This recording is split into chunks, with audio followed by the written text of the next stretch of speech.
குழந்தைக்கு நான் படைத்த பிள்ளைக்கு பேர் சூட்ட வேண்டும் என்று சொல்லி பார்வதி கேட்ட போது ஆண்டவனாகிய சிவபெருமான் பிள்ளைக்கு எப்படி பேர் கொடுத்திருக்காரு? மணிவிளக்கில் குழந்தை நாளே மாயாண்டி ஒரு பெயர், சுடர் ஒளிவில வந்த குழந்தை நாளே சுடலை என்று ஒரு பெயர், முண்டம் போல வந்து உருண்டதினாலே முண்டன் சுவாமி என்று ஒரு பெயர். மாயாண்டி சுடலை முண்டன் சுவாமி உள்ள ஒண்ணு பேர் மூணு.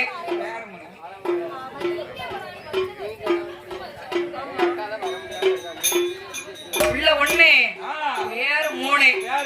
மாயாண்டி சுடலை முண்டன் சுவாமி என்று வேதாமத்தை சுட்டுகிறார் ஆண்டவனாகிய சிவபெருமான்.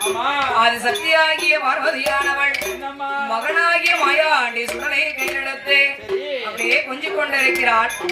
குழந்தைய கைலாசத்திலே தன்னுடைய இருப்பிடத்திற்கு எடுத்து வந்து மாயாண்டி சுடலை மாட சுவாமியை அப்படி அன்போடு வளர்த்து வருகின்றாளே.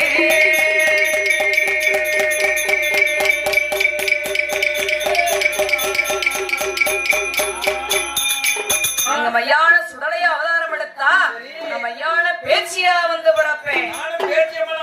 ஆமா எம்மா பார்வதி அதற்கெல்லாம் நேரம் வரும் காலம் வரும் அமைதியாகிரு என் பகவான் சொல்லிவிட்டு எம்மா பூமாதேவி நான் மாயாண்டி சுடலைய அவதாரம் எடுத்து உன் பூமி வாரத்தை நிச்சயமாக குறைத்து வைப்பேன். இப்போது செல்லலாம் அம்மா என்று விடை கொடுக்கின்றார். அப்படி இருக்கின்ற நாளையிலே ஒரு நாளைய தினமதிலே அங்கு நடக்கின்றதையுமா சுவாமி ஆதி வெள்ளி கையிலே ஆண்டவன் பகவானோ ஆதி சக்தி பார்வதியோ பிரமஞ்ச கட்டிலே பஞ்சனை மெத்தையிலே தூசி மெத்தை அழைத்து சோவியதோ அன்பரதி அவர்கள் சொக்கட்டங்கள் ஆடுகிறார்.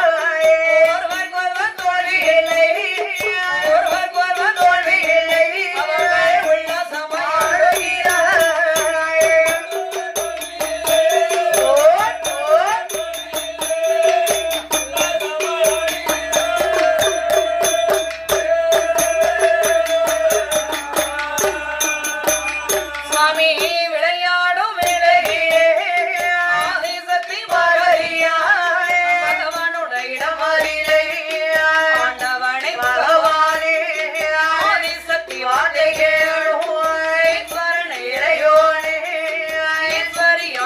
பகவானே பகவானே பரம்பொருளே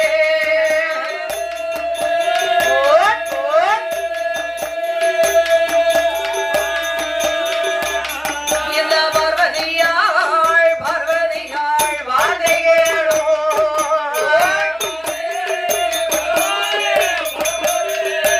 ஐயா பரம்பொருளே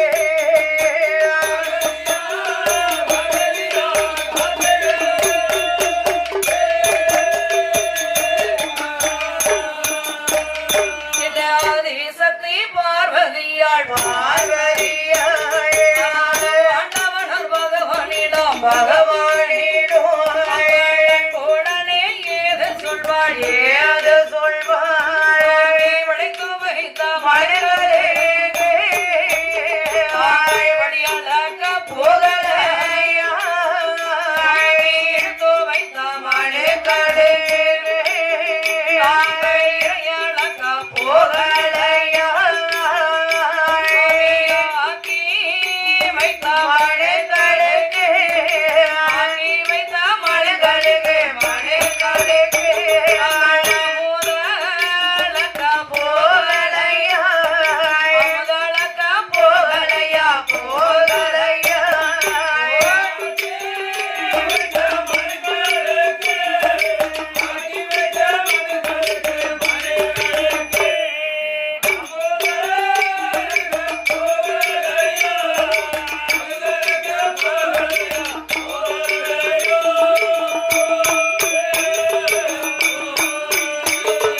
பகவானும் பார்வதியுமாக அந்த கைலாசம் தன்னதிலே சப்பரமஞ்ச கட்டிலே பஞ்சனை மெத்தையிலே தூசி மெத்தை தனை விரித்து சோவி பரத்தி சொக்கட்டங்கள் விளையாடுகின்றார்.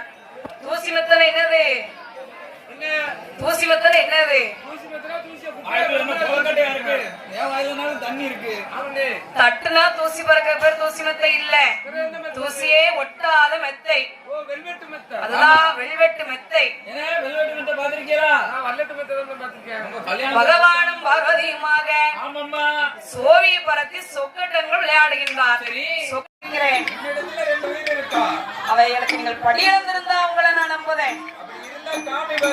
அடியே பார்வதி, என்ன உயிரை பிடித்து அடைத்து வைத்திருக்கிற எடுத்து காட்டுவார்களா என்று சொன்ன போதே முந்தாணி பட்டை எடுத்தால் பார்வதியானவள் சீனி புண்ண திறந்தா, காணி புண்ணியம் திறந்தா, சிமிழ திறந்து பார்க்கும்போது எப்படி இருக்கு?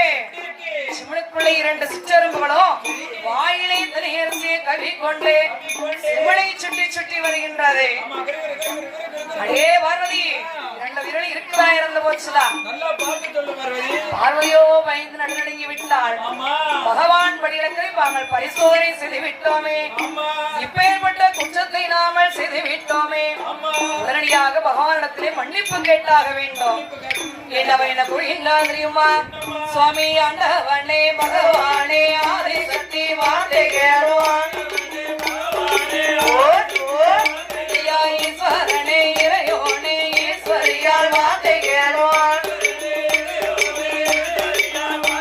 சுவாமி பகவானே பரம்பொருளே பார்வதியால் வார்த்தை கேளுவான். செய்த பொருத வேணும், செய்த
நாம் படியிழக்கிறதை பரிசோதனை செய்து விட்டார்.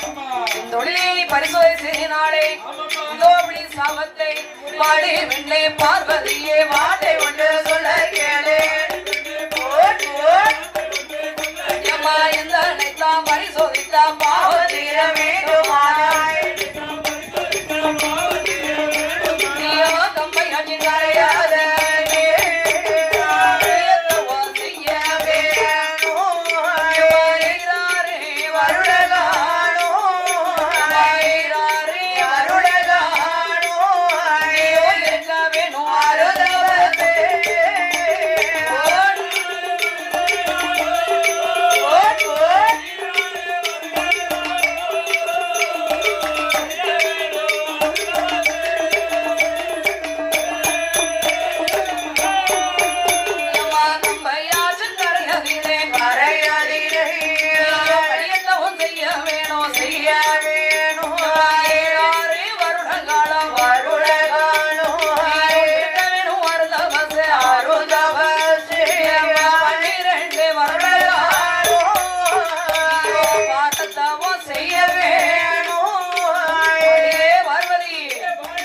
பரிசோதித்த பாவம் தீர வேண்டுமையானால் 12 வருட காலம் பாரதவம் செய்ய வேண்டும். கம்பை ஆற்றின் கரையிலே நீ கடியத்தவம் செய்ய வேண்டும் பார்வதி. என்றைக்குடைய தவம் முக்தி அடைகின்றதோ அன்றைக்கு மீண்டும் உன்னை இந்த கைலாசம் அழைத்து வருவேன்.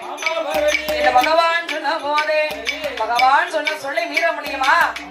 பகவான் சொன்ன அவர் சொன்னதுதானே, அவர் சொன்னபடிதான் கேட்டு நடக்கணும் என்றே அன்னையான பார்வதியாள் கங்கையிலே நீராடி நீராடி சுகம் பணிந்து காப்பணிந்து கம்பை ஆற்றின் கரையல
பகவான் படியிலக்கரை பரிசோதனை செய்த காரணத்தினாலே பரிசோதித்த பாவம் தீர வேண்டும் என்று சொல்லி கம்பையாற்றின் கரையிலே வந்து கடியத்தவம் செய்கிறார் அன்னையாகிய பார்வதியானவள். உண்ணாமல் உறங்காமல் உடையவன் நாமம் மறக்காமல் அண்ணன் தண்ணீர் அருந்தாமல் ஆகாரம் புசிக்காமல் கடவுளே நினைத்து கடியத்தவம் செய்து வருகிறாள் ஆதி சக்தியாகிய பார்வதியானவள். 12 வருடம் சாப்பிடாம தவம் இருந்திருக்கா. 12 வருஷமா உங்களால சாப்பிடாம இருக்க முடியுமா? சாப்பிட 1 மணி நேரம் லேட் ஆச்சுன்னு வைங்க, கை கால்லாம் நடுங்குது, கண்ணு இருட்டு, தலை சுத்து, மயக்கம் வந்து கீழே விழுந்துருவாங்க. இல்ல எப்படி இருக்கு? ஒரே சுகரம் பிரஷர் ஏறி போய் இருக்கு. என்ன செய்ய முடியும்? சுகரம் பிரஷர் இருந்துச்சுன்னா வேலை வேலைக்கு கரெக்டா சாப்பிடணும். சாப்பிட்டு முடிச்ச உடனே மாத்திரையை போட்டுறணும். அந்த காலத்துல சாப்பிட்டு முடிச்சது வெத்தலை போட்டாங்க, ஆரோக்கியமா இருந்தாங்க. இந்த காலத்துல சாப்பிட்டு முடிச்ச உடனே மாத்திரை எத்தனை போட வேண்டியதா இருக்கு. 40 வயசு ஆயிடுச்சுன்னு வைங்க, வீட்டுல ஒரு டப்பா நிறைய மாத்திரையெல்லாம் அடிக்க வச்சிருக்காங்க. 320 மாத்திரை. அப்படியா? சாப்பிடறதுக்கு முன்ன ஒரு மாத்திரை, சாப்பிட்ட பிறகு ஒரு மாத்திரை. மாத்திரத்துல ஓடிக்கிட்டு இருக்கு மனித வாழ்க்கையே. படுத்து தூங்கும்போது ஒரு மாத்திரை. அப்படியா? மாத்திரை கரெக்டா போடணும்னு வைங்க, என்ன ஆகும்? இன்ஜின் சீஸ் ஆயிரும். அப்புறம் ஒண்ணும் செய்ய முடியாது. ஆமா, வேலை வேலைக்கு சாப்பிடணும், நல்ல மாத்திரையை போடணும். அன்னையாகிய பார்வதியானவள் பகவானை தான் நினைத்து 12 வருட காலங்கள் பாரதவத்தை செய்து வருகின்றாள். 12 வருடம் கழிந்தவுடனே பார்த்தார் ஆண்டவனாகிய சிவபெருமான் மீண்டும் பார்வதி கைலாசம் அளித்து வர வேண்டும் என்று சொல்லி கம்பையாற்றில் 2 புறமும் காட்டாற்று வெள்ளம் கரை உரண்டோட செய்தார். வெள்ளம் வந்த போது என்ன ஆகுது? பார்வதி செய்து வைத்திருக்கக்கூடிய லிங்கமானது அலையடித்து நீரிலை கரைந்தது. பார்த்தால் பார்வதியானவள் ஓடோடி சென்று சிவலிங்கத்தை மார்புற அணைத்துக் கொண்டாள். என்ன ஆகிறது? பகவான் காட்சி அளித்தார். எம்மா பார்வதி, உடைய தவமானது முக்தியடைந்தது. என்னை நினைத்த இந்த இடத்திலே தவம் இருந்ததினாலே உனக்கு கம்பை காமாட்சி என்று ஒரு பெயர். உன்னை நினைத்து நான் ஏக்கமா இருந்ததினாலே எனக்கு ஏகாம்பரமூர்த்தி என்று ஒரு பெயர். கம்பாமாட்சி ஏகாம்பரமூர்த்தி என்ற நிலையத்தை பெற்று மீண்டும் கைலாசத்தில் வந்து அமர்ந்திருக்கக்கூடிய நாளையிலே அங்கே நடக்கின்றது தெரியுமா? சுவாமி ஆதி வெள்ளி கையில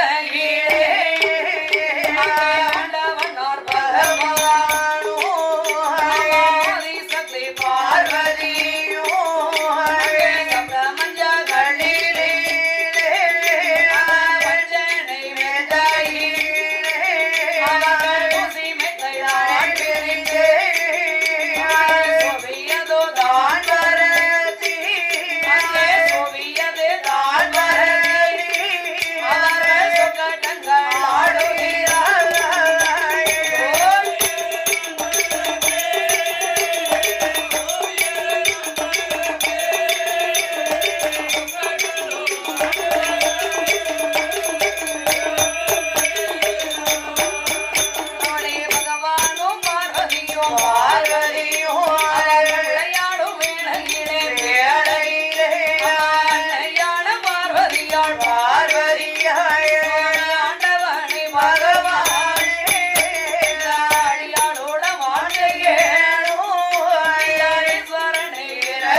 பகவானே, நான் கேட்கிற வரத்தை எனக்கு இல்லைன்னு சொல்லாம கொடுப்பீங்களா?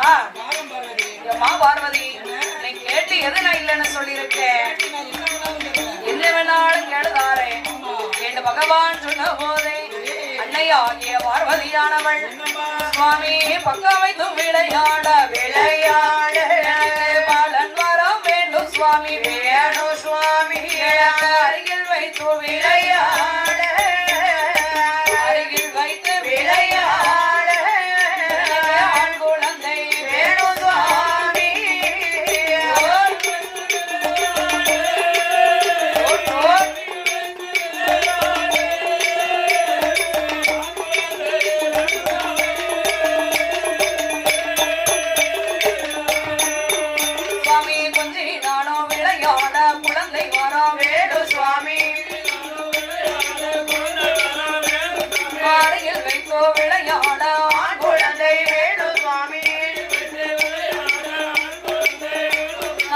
மடியில் வைத்து விளையாட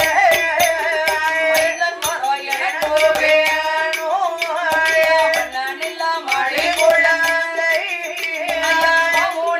தாருமையா புதிரனை தாருமையா 8 நாளைக்குள்ளே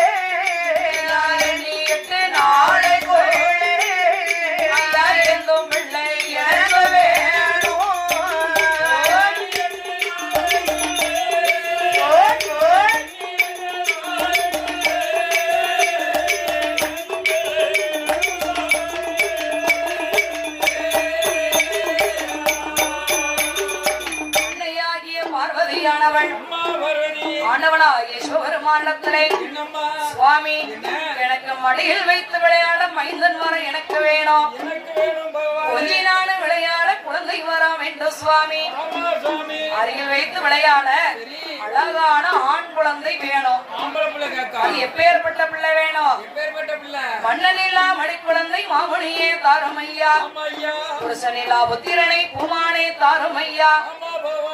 எண்ணி 8 நாளைக்குள்ள எனக்கு ஒரு அழகான ஆண் குழந்தை நீங்கள் பிறவி செய்து கொடுக்க வேண்டும். பிள்ளைன்னு சொன்னா வயிற்றுல சுமந்து வெச்செடுப்பாங்க. 10 மாதம் சுமந்து வரக்கூடிய பிள்ளைகளே ஏதேனும் குச்சங்குறையோட பிறந்துருது.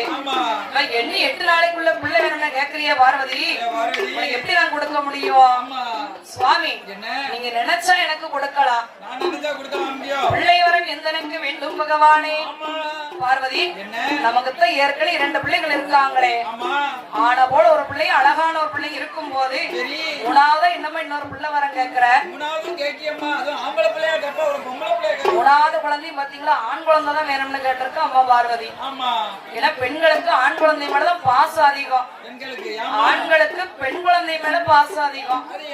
அது அவங்ககிட்ட போய் கேட்கணும். பிள்ளை மேல அப்படி ஒரு பாசத்தோட இருப்பாங்க. ஆண் குழந்தைங்க அம்மா செல்லம் கொடுத்து வளர்ப்பாங்க. எதுக்காக? பையன் வளர்ந்து வாலிப பையனா இருக்கும் போது அப்பா வந்து அம்மா கிட்ட ஏதாவது ஒரு வார்த்தை பேசினாருன்னு வைங்க, பையன் பார்த்துட்டு சும்மா இருப்பானா? ஏப்பா உனக்கு வேலையே இல்லையா? இந்த நேரம் எங்க அம்மா கிட்டே வந்து சண்டை போட்டு இருக்கீங்க, ஒழுங்கா அமைதியா வீட்டுல இருக்கிறதா இரு, உன்னை இடத்தை காலி பண்ணு அப்படி எதிர்த்து கேட்டு கேட்பான் இல்லையா? பெண் குழந்தைன்னா அப்பாவுக்கு பயந்து இருக்கும், அப்பா மேல பாசத்தோட இருக்கும். ஆம்பளை குழந்தை எதிர்த்து கேள்வி கேட்பான். அதான் ஆண் குழந்தை மேல அம்மாவுக்கு பாசம் அதிகம். அவளை அன்னையாகிய பார்வதியானவள் 3வதாக அழகான ஆண் குழந்தை வேணும்னு கேட்கிறா. அம்மா பார்வதி நீ கேட்டபடியாக எண்ணி 8 நாளைக்குள்ளே பிள்ளையை பிறவி செய்து கொடுத்தேனானால் அந்த பிள்ளையானவள் பெற்றவருக்கு அடங்க மாட்டான், குளத்தருக்கு உதக மாட்டான். கல்யாணம் போவாண்டி மாண்ட படங்கள் எல்லாம் நம்பாண்டி, கட்டுக்கு அடங்க மாட்டான், கைலாசத்துல இருக்க மாட்டான். விளக்கு மனுவலனே எரியும் அம்மா. 3வது மணிகளுக்கு முன்னாடி அமர்ந்து கொண்டு வண்டி போட்டு தான் இருந்து முந்தானை ஏற்றி கொண்டு கண்களை மூடி இந்த கடவுளை நினைத்தீனா குழந்தை வரம் கிடைக்கும் என்று சொன்ன போதே ஆதிசக்தி ஆகிய பார்வதியானவள் அவை என்ன செய்கின்றார் தெரியுமா?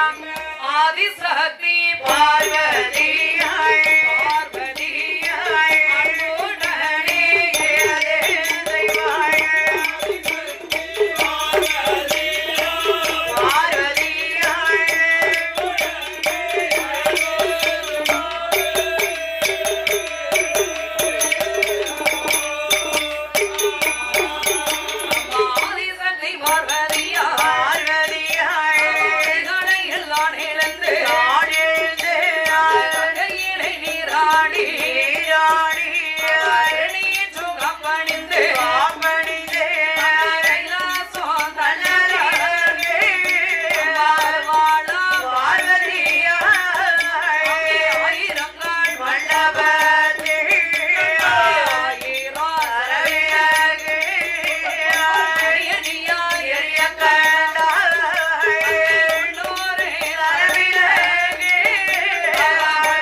சார்பாக அழைக்கப்படுகிறார்கள். மேலை இசை கலைஞர்கள் உடனடி உடனடியாக ஆலயத்திற்கு வரும்படி விழா கமிட்டியார் சார்பாக அழைக்கப்படுகிறார்கள். ஆதிசக்தியாகிய பார்வதியானவள் தூண்டாத மணிவிளக்கு முன்னாலே அமர்ந்து கொண்டே வண்டி போட்டுதான் இருந்து முந்தாணி ஏந்திக் கொண்டு கண்களை மூடி கடவுளை நினைத்தாள். பார்த்தார் சிவபெருமான். தூண்டாத மணிவிளக்கை தூண்டிவிட்டார் சிவபெருமான். முத்துக்கோளை மூன்று சுடரானதை பாரதி முந்தாயினில் வந்து விழுந்தது. கூட்டி பிடித்தாள் பார்வதியானவள். அதிலிருந்து ஒரு சுடர் எடுத்து மையான பேச்சு அவதாரம் செய்து வரத்தை கொடுத்து அனுப்பி வைக்கிறார் சிவபெருமான். மையான வேச்சியம்மா பிறந்து மையான வேச்சியாக அங்க நிலையம் கொண்டிருக்கிறார். அப்படி இருக்கின்ற நேரத்திலே பகவான் கொடுத்த பிள்ளையை பார்க்க வேண்டும் என்று சொல்லி பாரதி ஓடி வந்து பார்த்த போதே பிள்ளை எப்படி இருக்கு? கையும் இல்ல காலும் இல்ல கண்மோக்க செய்யும் இல்ல வாயும் இல்ல வயிறும் இல்லை ஒரு குழந்தைக்கு நம்மள ஒரு நிலமா பார்த்தாளே பார்வதியா பார்த்தாளே பார்வதியா பகவானிடம் எழுத சொல்வார்.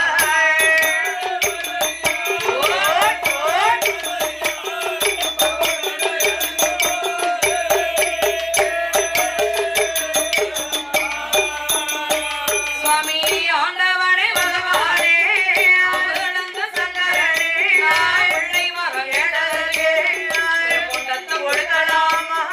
பிள்ளை மரம் கேட்டதற்கே முண்டத்தை கொடுக்கலாமா? பார்வதியா சொன்ன போது ஆண்டவன் புலவானும் பதேவன் வரவழைத்து ஒரு குழந்தைக்கு கைகாடு வகஜையார் மூக்கு சிறுவழைத்தார்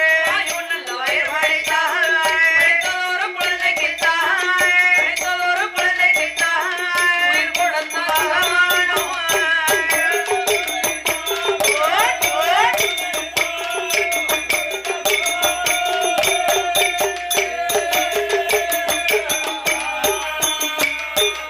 பிள்ளையை பார்த்த போதே பிள்ளைக்கு கையும் இல்லை காலும் இல்லை கண்மூக்கு செவியும் இல்லை வாயும் இல்லை வயிறும் இல்லை போல உருளது பிள்ளை. பகவானத்திலே சென்று முறையிட்டாள் பார்வதி. சுவாமி பிள்ளை வரம் கேட்டதற்கு இந்த பெருமுண்டத்தை கொடுக்கலாமா? மதுரை வரம் கேட்டதற்கு மாமுண்டத்தை கொடுக்கலாமா? சுவாமி நான் பிள்ளைன்னு சொல்லி தூக்கி கொஞ்சம் முடியுமா? இத பார்த்தா யாரும் பிள்ளைன்னு சொல்லுவாங்களா? ஏன் பகவான் இப்படி செய்கின்றீர்கள் என்று சொன்ன போதே பிரம்மதேவனை வரவழைத்து குழந்தைக்கு கைகால் வகுக்க செய்தார். கண்மூக்கு செவிபடைத்தார். வாயு நல்ல வயிறு படைத்தார். படைத்த குழந்தைக்கு உயிர் கொடுத்தார் சிவபெருமான். உயிர் பெற்ற குழந்தையானது குவா குவா என்று பொருளோசை போடுகிறது. பிள்ளை சத்தம் மாதிரி கேட்கலையே, அப்படியா? குரலி சத்தம் மாதிரில கேக்கு. பிள்ளை குரலோசை போடுகின்றது. ஓடி சென்றாள் பார்வதியானவள். பிள்ளை வாரி கையால் தான் எடுத்து வாய்குளிர முத்தமிட்டாள். சுவாமி இவ்வளவு அழகான குழந்தை எனக்காக பிறவி செய்து கொடுத்திருக்கீங்க. சுவாமி பிறவி செய்த குழந்தைக்கு நீங்களே ஒரு நல்ல பெயரா சூட்டுங்களே. பிள்ளைன்னு இருந்தா பேர் கொடுக்கணும் இல்லையா? பேர் சொல்லித்தான் அழைக்க முடியும். என் ஆண்டவனாகிய சிவபெருமான் பிள்ளைக்கு பேராமத்தை சூட்ட வேண்டும் என்று சொல்லி எப்படி பேராம சூட்டுகின்றார் தெரியுமா? மணிவிளக்கதிலே பிறந்ததாலே பிறந்ததாலே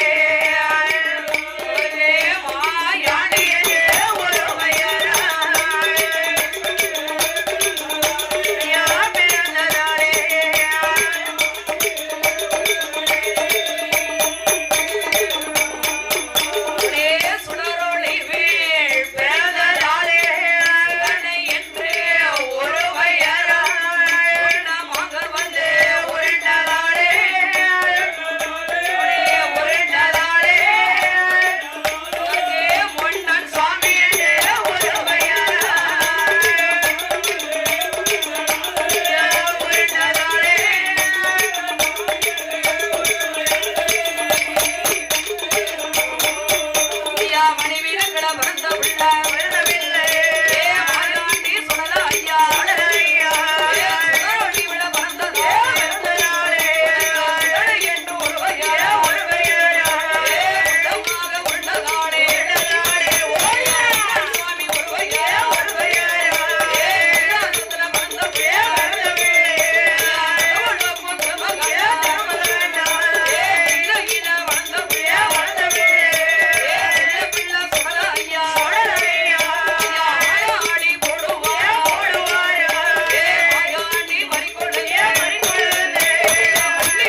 பிடிக்கும் கால்களுக்கு ஐயா பிச்சி போ நல்லதாமா.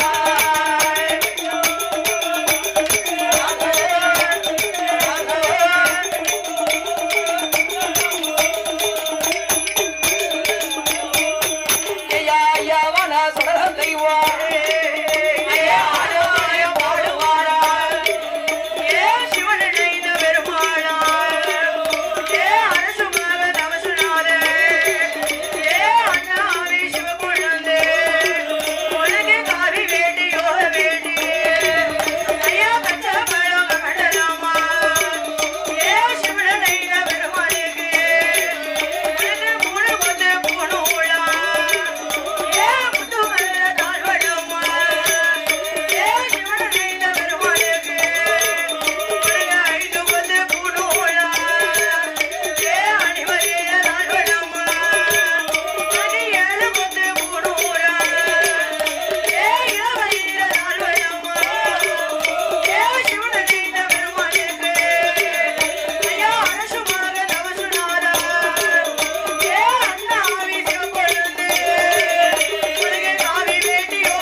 ஐயா மணி வீரக்கிழ பிறந்த பிள்ளை ஏ மாயாண்டி சுடல ஐயா ஐயா ஆகாடி போடுவாரா உனக்கே நல்லதமா உள்ளாவா ஏ மாமரங்க மணியல்லகா ஐயா மாயாண்டி சுடலையோடு அந்த தாயான பேச்சியம்மா ஐயா சுடலைந்த பெருமாளா ஐயா ஆகாடி போட்டுவாரா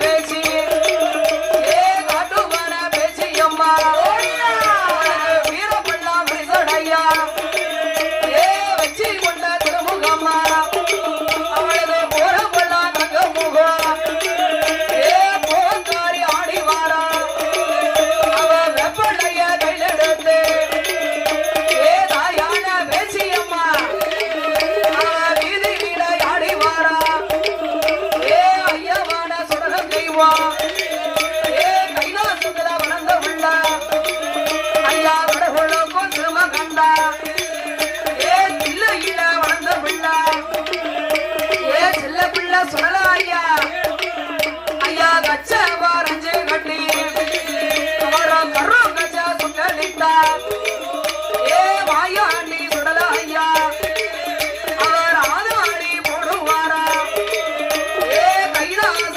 நன்னதில்ல ஐயா கையிலை கொண்டு வச்ச வருதா அடகே சாமானாரோ சாமம் போல ஏ வாயாண்டி சுடலைக்குதா ஐயா ஒரு கோட்டா அரிசி வாங்கி உனக்கு ஒரு காடாப்போ போடுவாரா ஐயா ஒரு கீழாயும் பரிசு வைத்து உனக்கு வடப்பாரியில வைப்பாரா ஏ கம்பரசம் போட்ட கோழி உனக்கு நெட்டி சாரா நான் கொடுப்பார் ஐயா இருபத்தோரு கோழி முட்டை உனக்கு அவித்து வைத்து வைப்பாரா ஏ மாயாண்டி சுடல ஐயா ஏ கைலாச நன்னடில உனக்கு 7 நல்ல மரணம் போட்டு ஐயா 7 மணி கொடுப்பாரா உனக்கு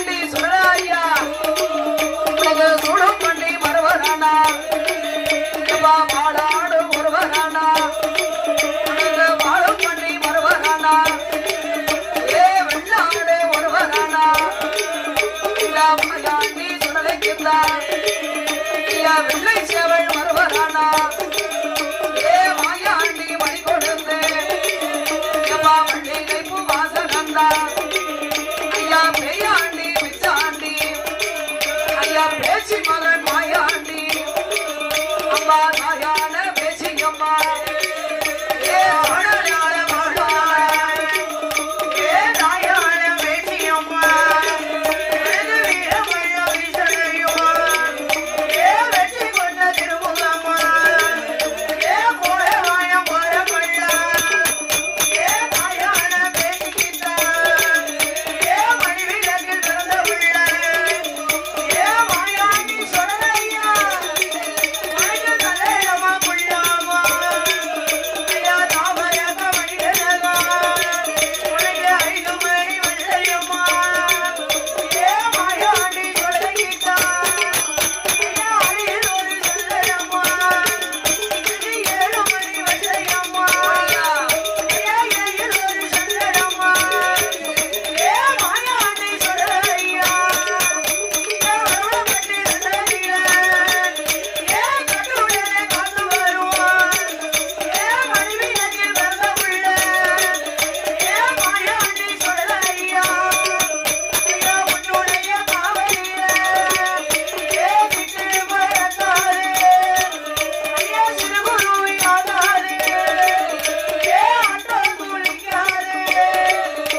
வல்லார் சூடிய தமிழை அலரும் பெருமானே விநாயகா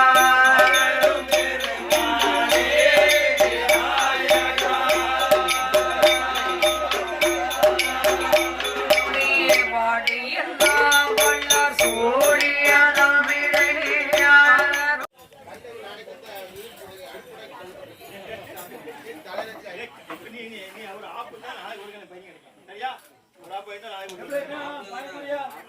போல